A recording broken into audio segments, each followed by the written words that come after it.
Okay, here we go. Hi, everybody.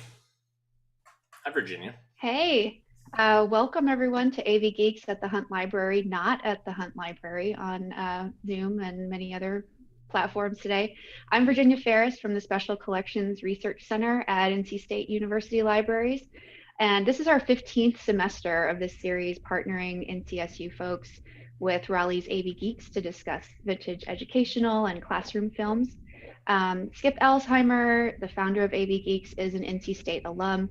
He has been for the last few decades collecting films made throughout the last century, mostly 16 millimeter educational, training, and other sorts of how-to movies. He does an incredible job sharing them with the world, and he currently houses over 36,000 such films at the AV Geeks archive here in Raleigh and shares them as stock footage for films and exhibits, for research material, and during public events like this one.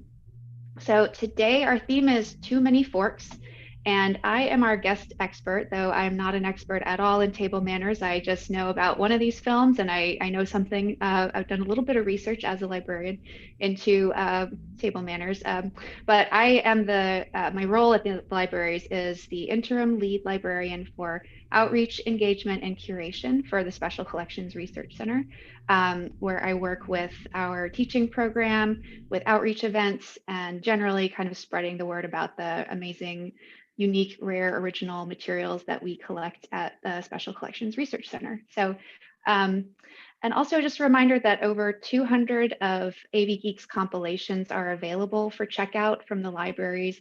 You can also visit avgeeks.com or search AV Geeks on YouTube or at archive.org. So I'll hand it over to you, Skip, to kick us off. Well, Virginia, you said you're not an expert, but you have eaten before. I have, yes. We know a lot more than we realize about table manners just by eating at a table. So this is exciting because you are part of the library staff I work with to do AV Geeks at the Hunt Library, Hmm. and we decided that you guys know a lot of stuff just because you work at the library and you also have personal interests. And so we kind of put it back to the people who help organize this to kind of pick things. And so tell me about why you picked this bit and a little bit about it, and then we'll Sure. watch it. Yeah, sure. So I wanted to find something interesting in the Special Collections digitized films that you have been a huge part of digitizing. So we've been able to put those online. You can find those online at www.lib.ncsu.edu/scrc. I know it's a lot of letters, but we have these films digitized, a lot of films from the Agricultural Extension Service, because extension is a big part of what NC State does historically, sort of creating knowledge on campus around agriculture, around home demonstration, kind of home economics, the art and science of keeping a home, targeting rural women, men, families, communities. So there are some really interesting films and other materials about the best and newest ways to do things in your farm, in your home, with your family, in your kitchen. Like canning is a big topic. This sort of technology that came about in the early 20th century that people wanted to learn how to do, and women and daughters especially. But there was a series that the Extension Service broadcast called Aspect, beginning in the 1950s and through the 60s and onward. I'm not sure exactly how long it ran, but it broadcast, seems to be sort of the public television channels of North Carolina would put this TV program out on a daily basis in some portions of its career. That was kind of like a variety show of different extension topics. It could be something about, growing peanuts or sweet potatoes, or it could be something about a new kind of farming equipment, or just some topics related to agriculture in the state. But home demonstration was the portion of agricultural extension that really targeted women and girls in North Carolina. So you would see sometimes women who represented the home demonstration service talking about different topics on how to do things in your home and with your family, and how to cook certain things, or the nutritional value of certain things for your family, or budgeting and shopping and things like that. So I found this film that features a home demonstration agent named Mildred Morris. She presented about table manners on the Aspect show. It's a short little clip, but I just think it's really interesting. Her accent is amazing, for one, and I think I'll just let you play it and we can talk about it more. This, of course, when you presented this to me, I was like, oh my gosh, we could do 2 hours on table manners. So, but this is fascinating because this was shown on television, and this is, as you said, very North Carolina. So let's go ahead and watch Aspect. I kind of showed the beginning of it, and then kind of what leads into this was a full episode. It was like 30 minutes long, I think, and so it was filled with music and talked about sweet potato grating and all this stuff. So let's watch Aspect and the table manners segment. Take me a sec to switch.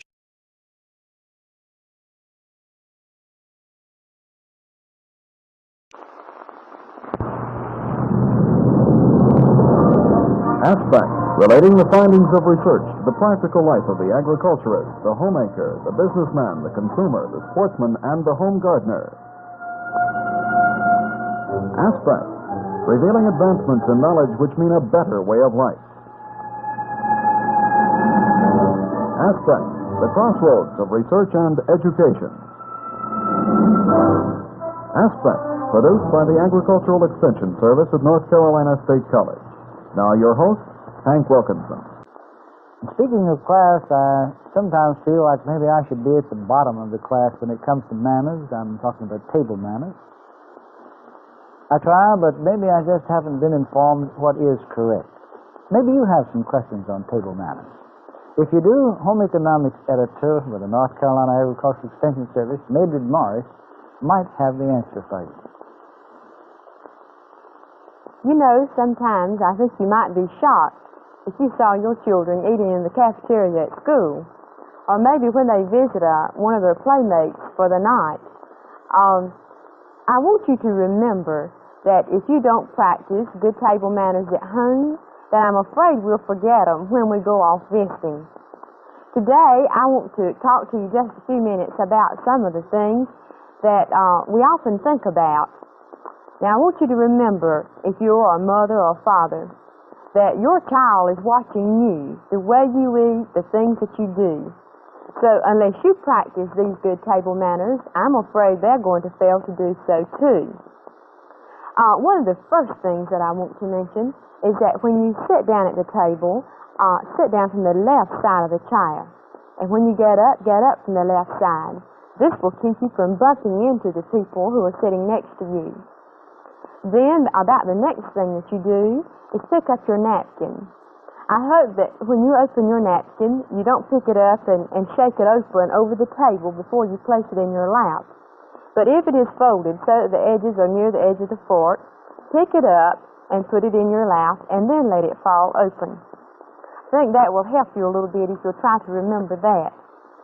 Now, one of the other things that I think we have more trouble with, especially the children, and that is how we hold our knife and fork. When we pick up our fork, don't take it like you're fixing to really cut something tough. So many of us grab our knife in one hand and our fork in the other, and we just try to cut so hard. But instead of that, turn your fork over with the prongs down, with your forefinger on the back of your fork. That will give you pressure so that you can hold the meat in place. Then take your knife and place your forefinger on the back of the blade, and then you can cut easily. It will not slip out of your plate. Now, our custom is, after you have cut off a few pieces, don't try to cut up the whole piece of steak at one time, but just cut off a few pieces.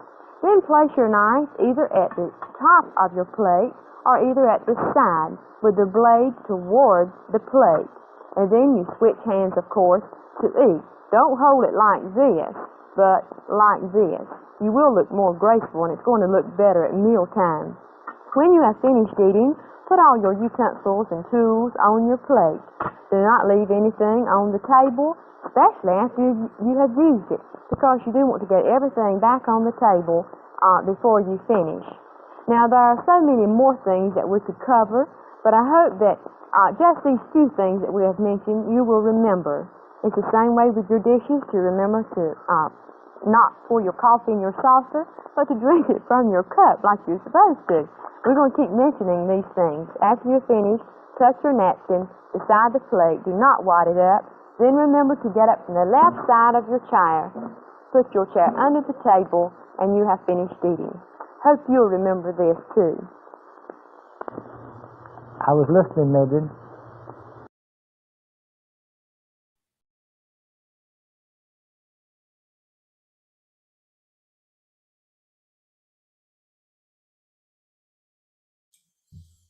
Fixing to. That's what she said. Fixing to. You're fixing to. That's the one thing when I moved down here from Ohio, when people were talking about fixing to do something. Wonderful.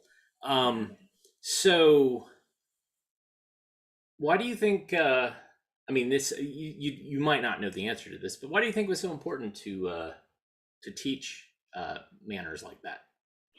Well, I think there's a sort of the history of manners. It seems like the idea of having some kind of code of behavior at the table is a microcosm of being a good citizen, of being courteous, of respectful to the others that you're with, and also a way of sort of performing your knowledge of the status that you want to belong to, especially in American history. Just having a prescribed sort of set of behavior that you follow at the table is a way of showing the kind of person you are. There's a lot of moral aspects of it, but also a lot of status that you could sort of show that you are worthy of by knowing these things. And it can lead to sort of snobbishness. It can lead to elitism. But I think there's a kind of that framework at the table makes it so that people can understand how to express their courtesy and respect for one another. And it's just interesting to see that on a show like Aspect, where the audience would probably be adults, adult men and women. A lot of the work of home demonstration was educating mothers and their children in the kind of knowledge that would bring a more advanced and efficient North Carolina. And these are mostly probably rural. Yeah, rural families. Yeah. And I think a lot of the push for education around manners in America in the 20th century was sort of responding to urbanization and industrialization, and people losing a sense of we all sit around the table, we know each other, we share the same values. When that became less of a guarantee, I think, and more mobile and urban kind of changing society, there was more of a need to kind of prescribe the way to behave, because you didn't necessarily know the person well, who you were inviting to your home, or you want your children to know the certain things that they would need to do to be seen as respectable members of society, and that mothers were responsible for teaching that. Very kind of American tradition, especially at that time.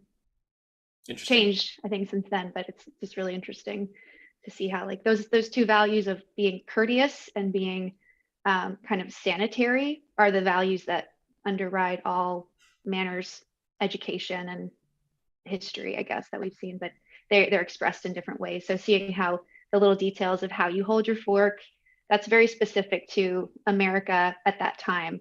It would be completely different in another place or another time, but the whole goal of that's a way to express courtesy and cleanliness, different rules, is sort of what it all breaks down to. That's just interesting. Well, something that kind of just popped in my head is the fact that so I have so many of these films in my collection, and I'm also part of the Prelinger collection. So this is a big thing. And what's interesting is how many of these films are actually the main character is a female. And so you said that the mother is in charge of kind of, keeping this going along.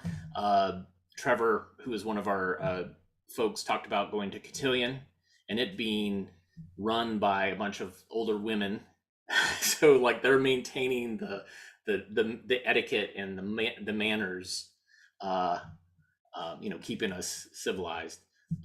In this next film, this is A Date with Your Family, and it's interesting because it's targeting a young girl and her having a date with her family, but the idea is then at some point maybe she will have real dates, and how will she behave on those dates? And so let's watch A Date with Your Family.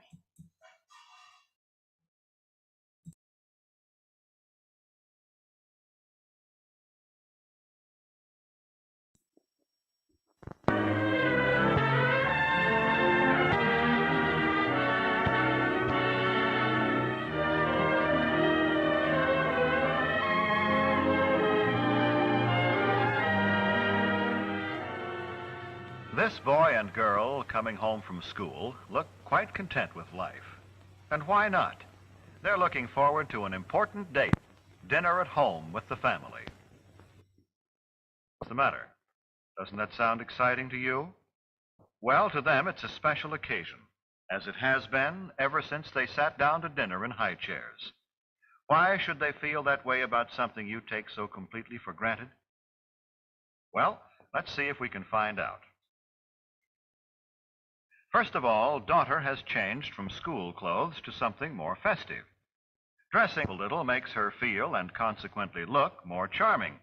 Even the table takes on a special air. Mother, too, changes from her daytime clothes. The women of this family seem to feel that they owe it to the men of the family to look relaxed, rested, and attractive at dinner time. Brother is spending an hour before dinner catching up on his homework. He has plans evening. Perhaps that explains the telephone call.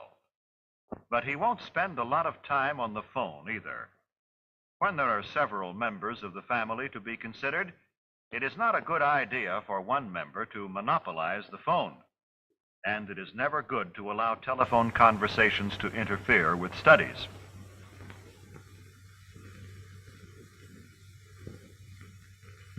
Is it that late? Dad will be here any minute. Better tell Mother she's needed in the kitchen. Brother notices the time and realizes that he must put things in order and clean himself up in time for dinner.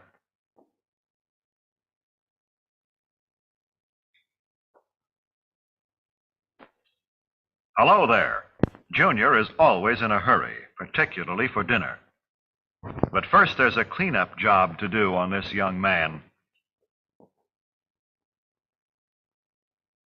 Brother takes it upon himself to help share Junior's responsibility for keeping their room in good order and keeping Junior in good order, too. Punctuality is stressed in this household. By that I mean hair is combed and faces and hands scrubbed before the boys come to the table so they won't delay the meal.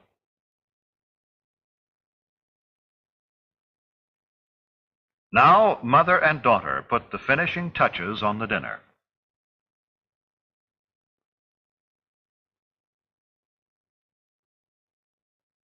Father, too, looks forward to this date with the family. He has had a hard day at the office, and in his briefcase are some contracts which must be looked over tonight. But in the meantime, he will relax at dinner with those he loves. A simple centerpiece made from some flowers which grow in the backyard is another of daughter's contributions to the dinner. But it takes up a little too much room, so she moves it to the sideboard.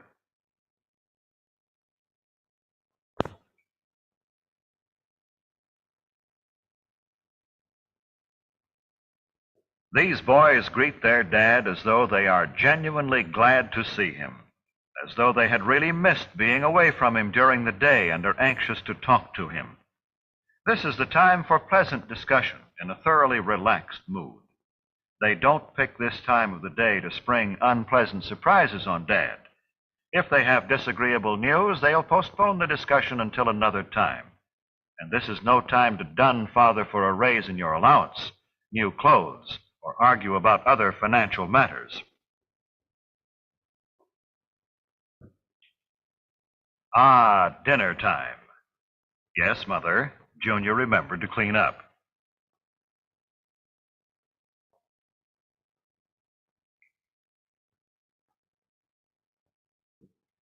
Brother seats Junior. Then helps Mother to her chair as he would his best girl.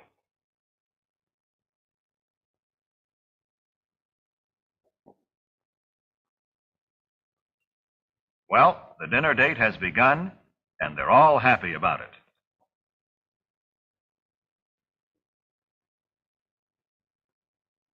Many families throughout the country observe the custom of saying grace at mealtime. It is always treated with reverence and respect.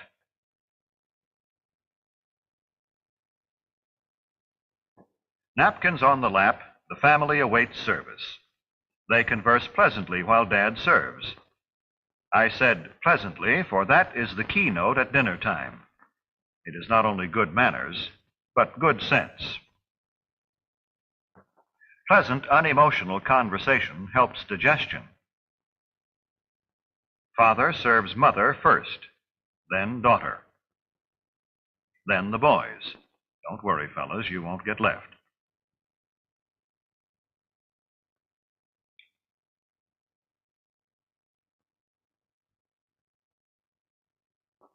Help cut your meat, Junior? Of course. By example, older children can teach younger ones good table manners.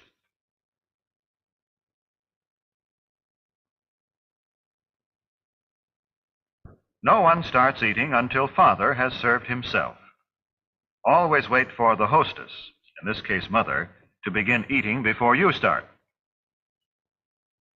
Let Father and Mother guide the conversational trend if they desire.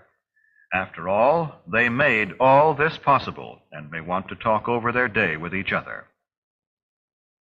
Tell Mother how good the food is. Maybe Sis rates a compliment too. It makes them want to continue pleasing you. Well, all this is good general advice, but there are some specific don'ts. Maybe the family will demonstrate for us. Don't monopolize the conversation and go on and on without stopping. Nothing destroys the charm of a meal more quickly. To say that the rest of the group is bored would be a gross understatement.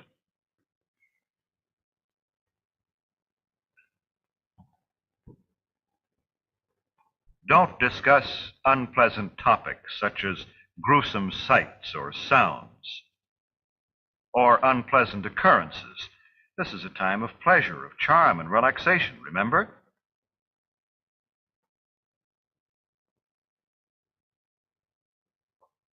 Don't make unkind comparisons about your standard of living.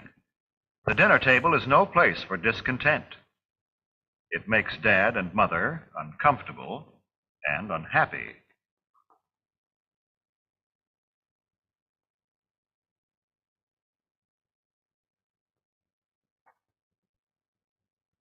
Don't insult your brother or sister with offensive remarks about friends. Arguments, harsh words mean tension and distress for everyone.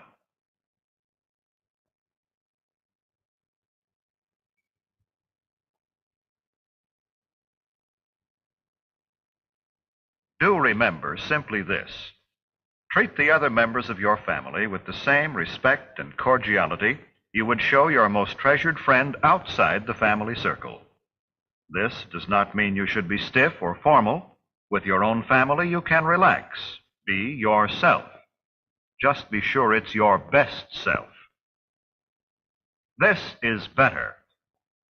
Now things are on an even keel again. Now we're ready for dessert. Most families don't have maids, so Mother needs help with the serving from the kitchen. Son says Mother has done enough. Watch him play butler. The removal of dishes from the main course and the serving of dessert set the stage for the conclusion of a thoroughly pleasant meal.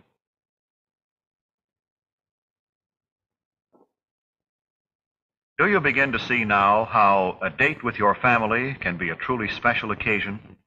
Do you know why brother and sister looked forward to the evening?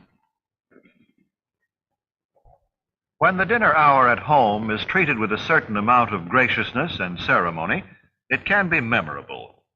There is no family so poor but that the evening meal can be eaten in an atmosphere of warmth and gentleness. There is no family so busy but that it can come together in the evening for a dinner date which will give its members something to look back upon with happiness all their days.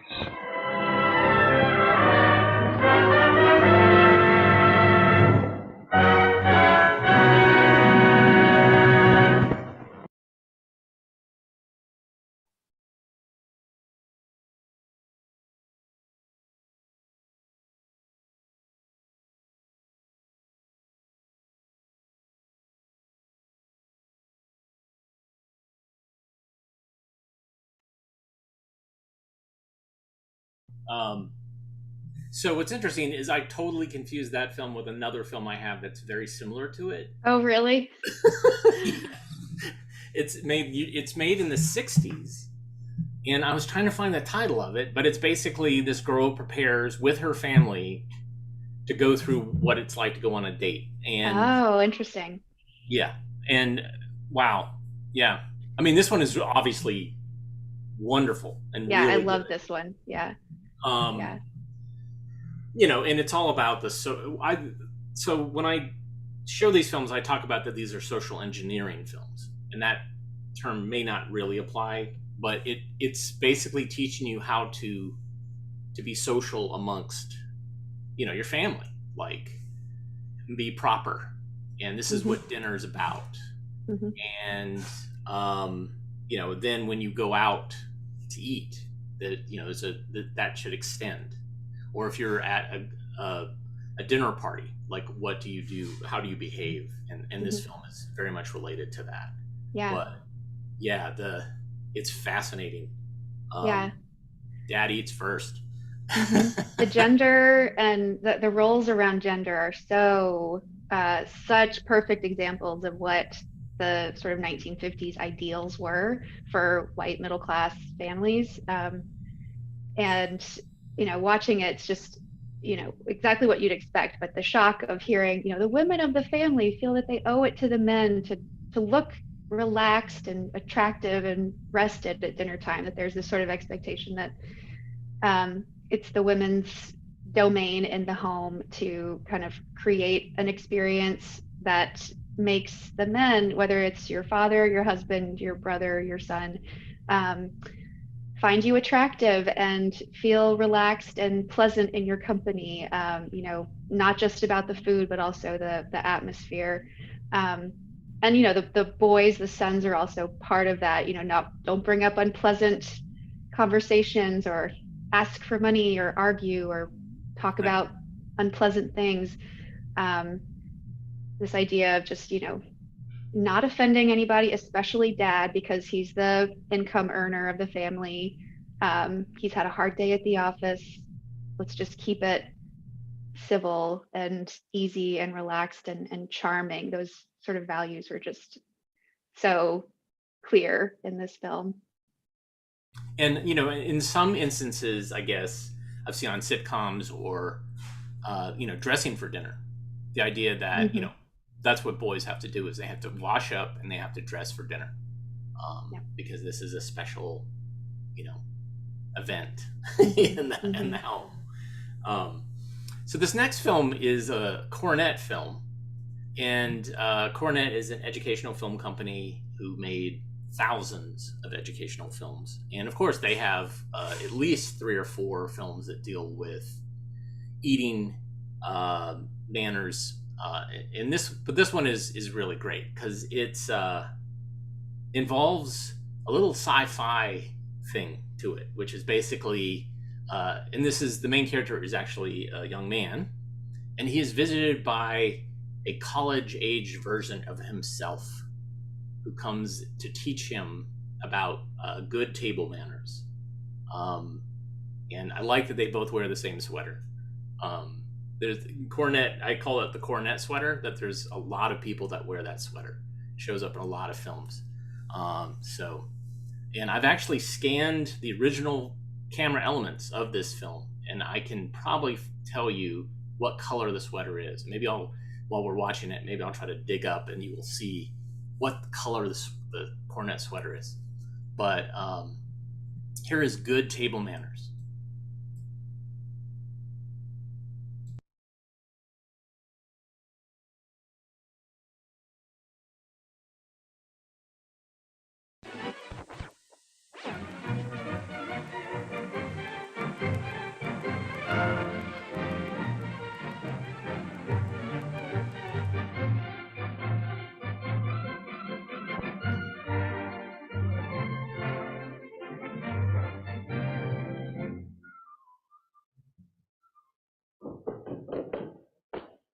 I hope you got something good to eat tonight.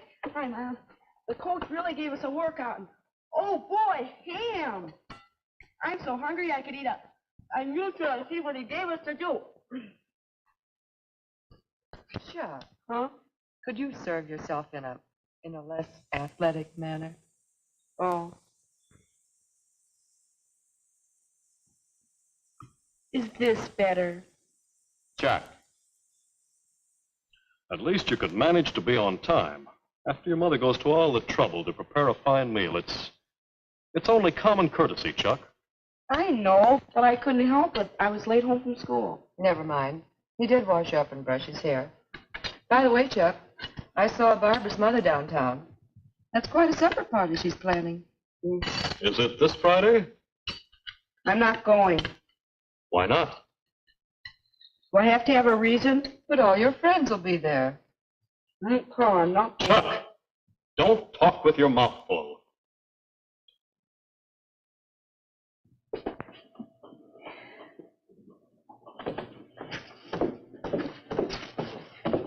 Good night, Chuck. Good night. Have a good time. Thank you, Chuck. Good night.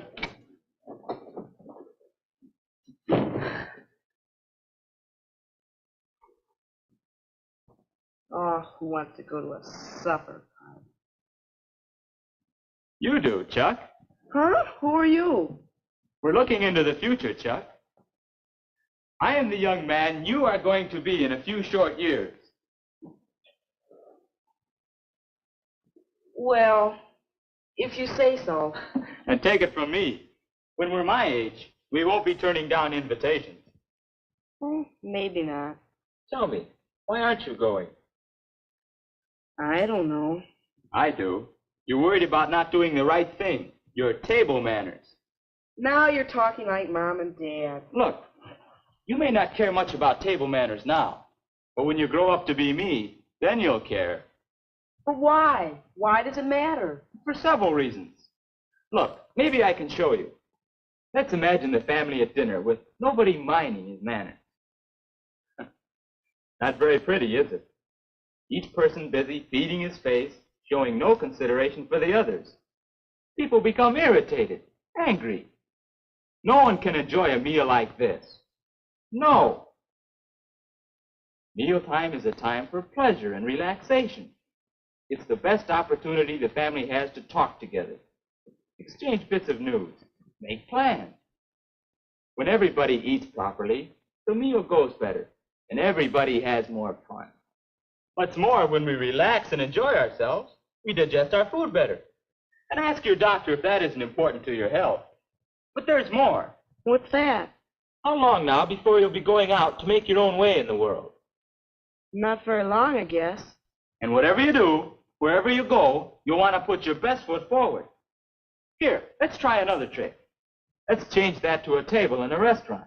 You're taking a girl out to dinner. To make a good impression, you must know what to do. Who seats the girl? When you sit? How to order your meal? Of course, the girl wants to know these things too, in order to show herself at her best. Then you must know how to eat your meal. And the only way to have good table manners when you want them is to practice them regularly at home. Get in a habit of eating properly, so it just comes naturally. Or take another case. Say you're having lunch with your boss. Say he's thinking about somebody to fill a good position that's opening up. Well, put yourself in the boss's place. Would you give the job to a fellow like this, or to a fellow who thinks that table manners are silly?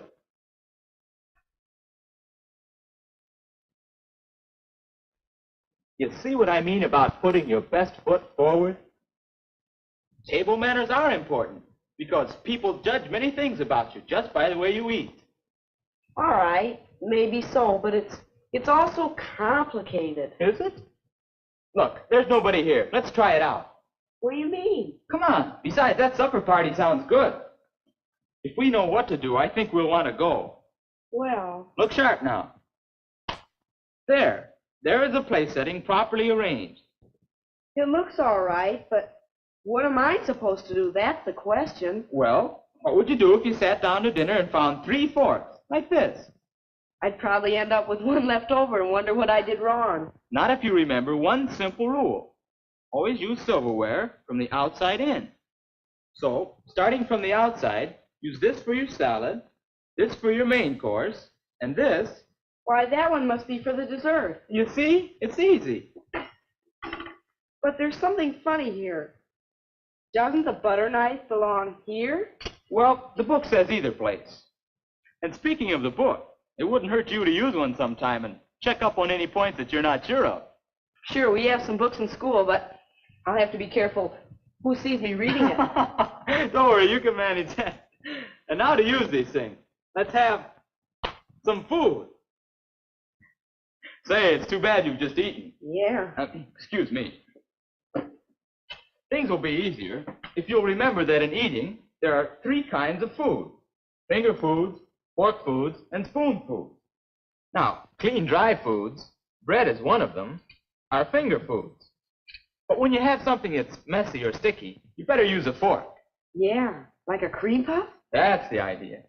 Now, fork foods include meats, potatoes, vegetables, salads, and many others.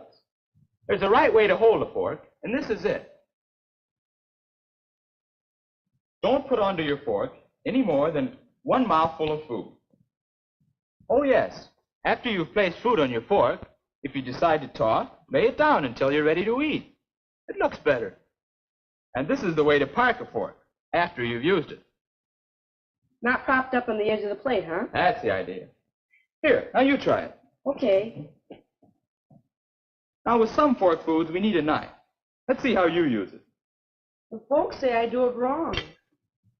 Hey, that's not only the wrong way, it's the hard way. Here, try this. Put the ends of both the handles in the palms of your hands, like that. Hold the meat with your fork and cut the meat. Don't tear it apart.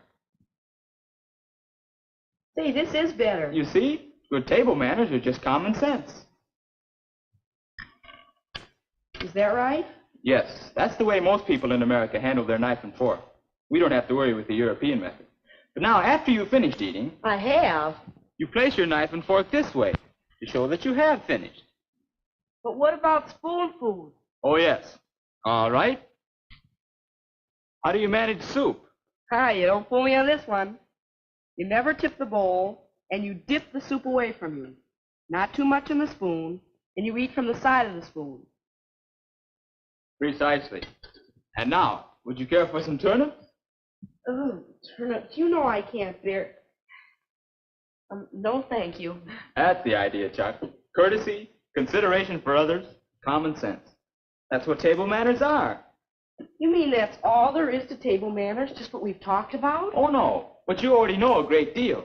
And you can learn still more by watching Mother and Dad and other people who have good manners.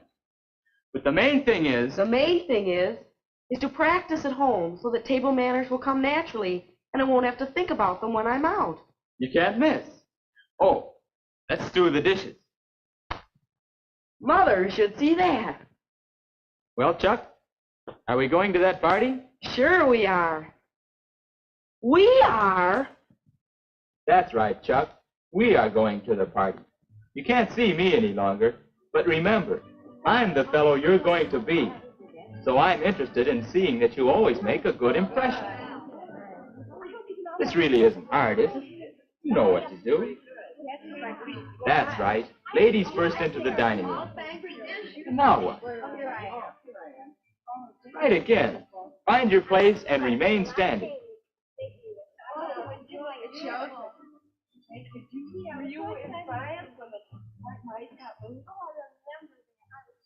You see, Chuck, it's easy to do the right thing if you remember courtesy, consideration of others, and common sense. And also remember, you're here not to see how fast you can eat, but to have time.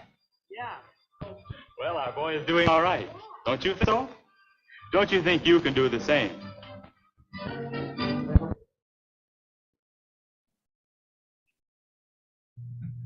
All right, so here is a still that I scanned from the original camera materials that were shot. They shot all their stuff on Kodachrome, and so there's the Cornet sweater.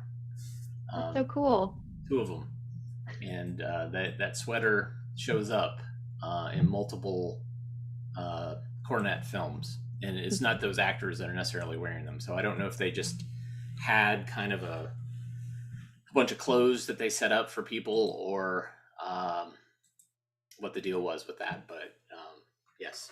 Like definitely a great collector's item and Halloween costume idea. Yes.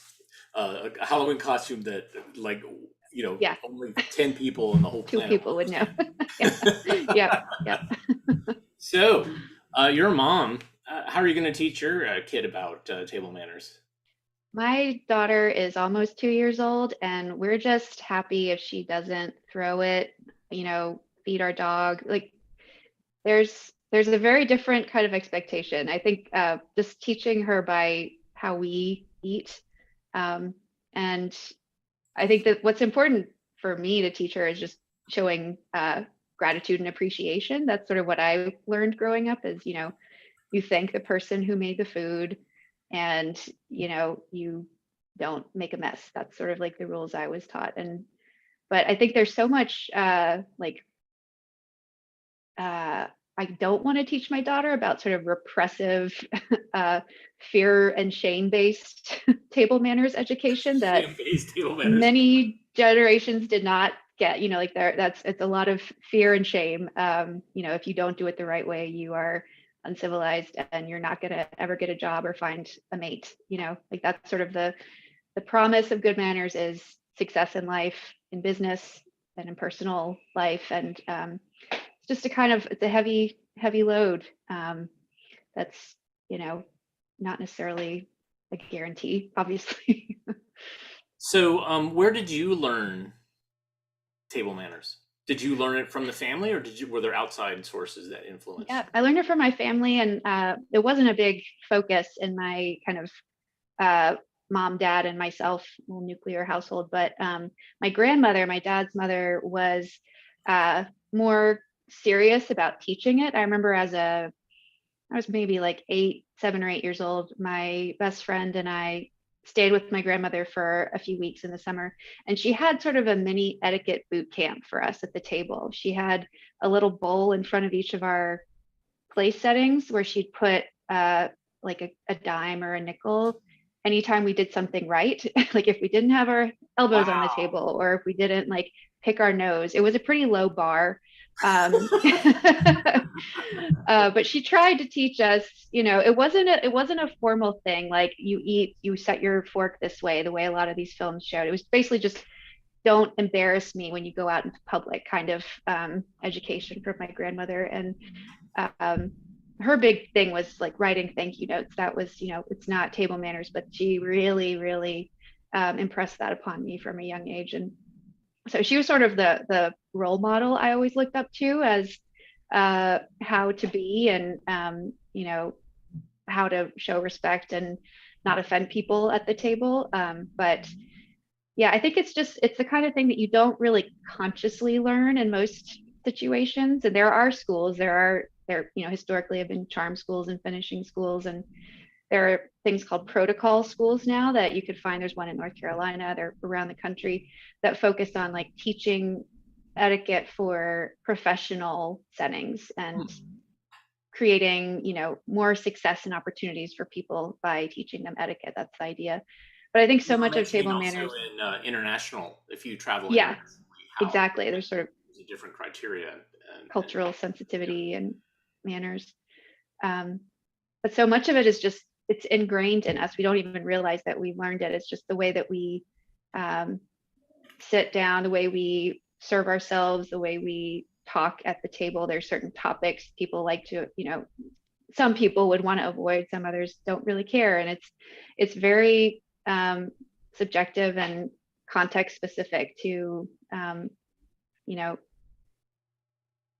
where you live, when you're living, what your values are, gender, race, class. There's a lot of diversity, I guess, to what the ways that manners can show up. And I think the idea of manners is it sort of makes you feel like, oh, this is so stuffy and restrictive. But when you really think about it, it's just the ways that people express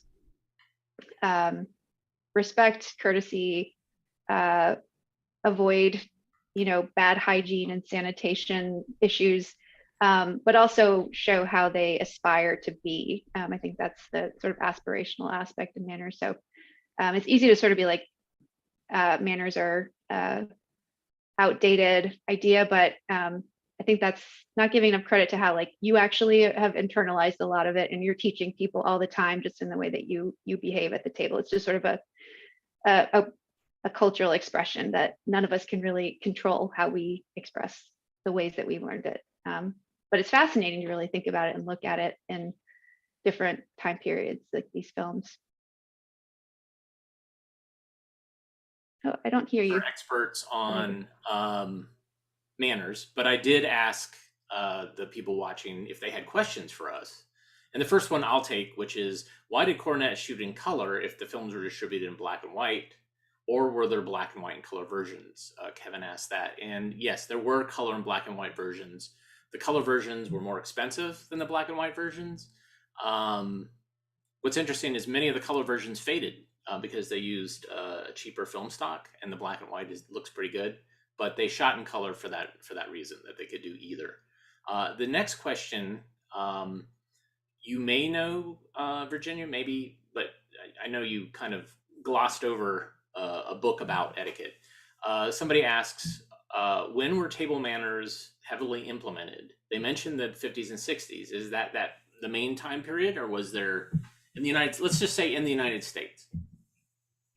I'd say in the United States, that's probably a pretty big part of sort of the post World War II era, when so much was changing in society. There was a greater need to sort of have a set of rules that everyone agreed upon.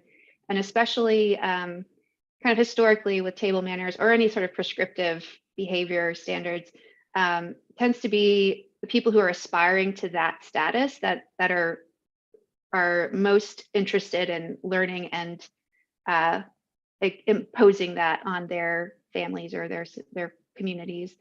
So I think a lot of the sort of upward mobility of, the white middle class world in the 1940s, 50s really wanted to impress upon children, especially how to behave in a way that will get you to another standard of living during that time when it was possible. But I have to recommend, if you're interested in sort of the history of manners, I reached out to a good friend who's a PhD candidate at UNC Chapel Hill, Casey Highsmith. And she recommended a book that is really fascinating called The Rituals of Dinner by Margaret Visser. And I just sort of looked through it this morning, but there's a nice summary of sort of where manners came from, at least in the white European kind of context, coming from like the medieval period through the Renaissance and Versailles, and then kind of how it showed up in American society. So the things that we take for granted, like not throwing your food in the corner, or controlling bodily functions at the table, those were not taken for granted at one time. So the things that you or I or my toddler is learning right now are things that adults had to learn from scratch at one point in history. So it's just a fascinating kind of thing to learn about human behavior over time. Book that you referenced, how far up does it go? Like, does it stop kind of in contemporary times, or does it? I think so. Because it seems like there's more challenges now. So somebody asked about this, like, how do you mention the fact that you have maybe food allergies or you have dietary restrictions? How does that? Do you mention that? Right. Do you mention that before you sit down and eat? Even is that something that And then also, how do we deal with Taco Tuesdays? Like Taco Tuesdays, you can't really use forks and knives with tacos. Right. Yeah. Pizza or poke bowls or whatever. So I'm wondering who is dictating the new etiquette. Yeah. I mean, I don't know who the expert is now. I know like Emily Post and Miss Manners and historically have been. I think there are probably other people who are manners advice columnists, but I think so much of it is just defined together as whatever your community is. And there's a lot of anxiety about it because you want to, if you're having a dinner, you want to serve your guests something they can eat. If they have dietary restrictions, you want to know that, but they're anxious about how to express that to you. It's just, trying to find a way to just be open and communicating what we need. And I think about that too with COVID right now. There's a lot of conversations about like the etiquette of getting together around COVID and expressing your level of comfort and, vaccination status or whatever. It's just really, there's a lot of anxiety around manners and etiquette. And I understand why, because trying to find the right way to show respect can backfire because we have different understandings of that. In some cultures, eating with a lot of gusto at the table is a way to show appreciation, but in other cultures, showing restraint and offering food to other people first is the way to show respect. So it's just different ways of expressing the same values that can get miscommunicated or misunderstood. So there's a lot of I read something in this book about how the goal of manners in American society in sort of the mid 20th century was to pass as unremarkable, like to be able to show I know how to do things means you grew up in a civilized setting. If you make a mistake at the table, that sets you apart, and infractions are remarkable and set you up as someone to avoid, or that doesn't understand how to behave in polite society. That's similar to what my driver's ed teacher said, which is that the best thing of you driving is a unremarkable, unmemorable trip. Yeah, right. Don't do anything that's gonna like raise everybody's hackles and all that. You don't want to draw attention. Someone asked, and this is a good general question. I don't know. It's good to kind of think about. Do you think that the need to present oneself as a calm and pleasant person could have actually during dinner could have actually caused people more stress by not giving them the space to discuss their troubles? Totally. Yeah, that's something that really stood out to me in The Date with Your Family, that, being unemotional and avoiding unpleasant topics is super important in that film. And I think that is such a pattern that generations after that have been trying to break. That, in a family setting, if you can't express emotions or difficult conversations, there's a lot that's not getting discussed or processed, and you're going to need a lot of therapy one day. And the dinner table is a good place to kind of share and be your full self. And in that film, it says, be yourself, but be your best self. Don't bring up those difficult topics. Like, just be this kind of person so as not to offend other people. And the idea is, emotions were offensive to the kind of family that family wanted to present themselves as. So yeah, I think that's a major takeaway for me, is that, that's not how I want to raise my daughter. That, don't talk about your emotions or express true things and feelings. It's a major note that I had to. Right. Someone says, I wonder if the newest form of etiquette could be related to how to conduct yourselves in digital spaces, especially with social media and widespread use of Zoom as a meeting space.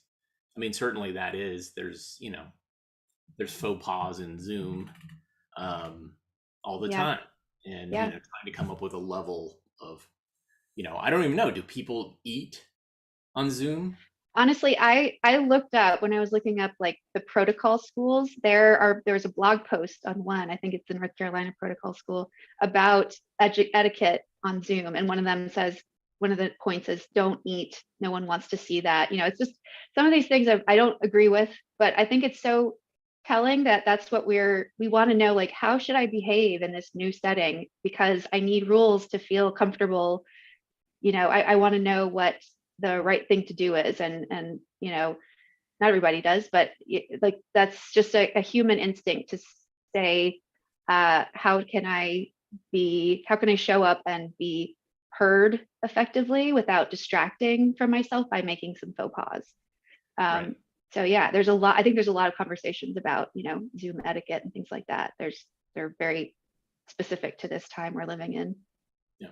Interesting. Well, Virginia, thank you for suggesting this topic and kind of going down this little rabbit hole of all the different forks. So many. Thank you, Skip. And for our audience, remember to visit avgeeks.com for more info and check out compilations in the physical library collections as well. Our next show is on February 25th at 3 p.m.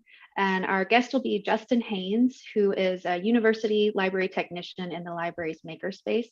And he'll be talking with Skip about a combination of films from Skip's collection on the topic of making things.